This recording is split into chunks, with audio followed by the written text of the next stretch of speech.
美国在台协会 AIT 自2021年甲台湾的民间团体合作，培养民众有才调急救，计共有13个县市参与，超过2000个人得到急救训练证书。总统赖清德甲 AIT 处长郭立言下晡到乌来参加演练计划。赖清德是产典型医师的专业，亲身白指挥带。 现场哀哀叫，场面如苍苍，新北有来23无二，拄着风台甲土石流，地势严重灾情，真侪人受伤。总统赖清德抢五闭起来，发挥医生的专长，动作适拍，用指挥带替伤患拔伤口。美国在台协会 AIT 处长郭立言嘛亲身参加。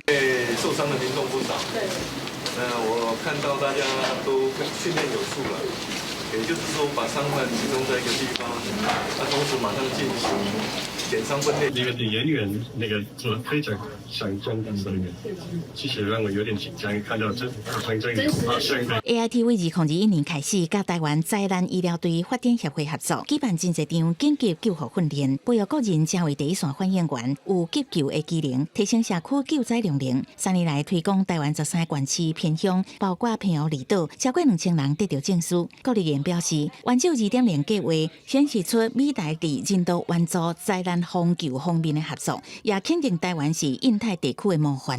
台湾总是非常大方，愿意和其他人分享相关的经验和资源。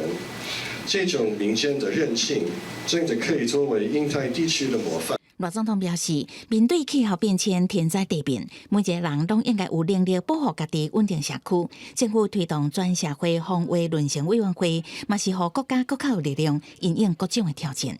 记者综合报道。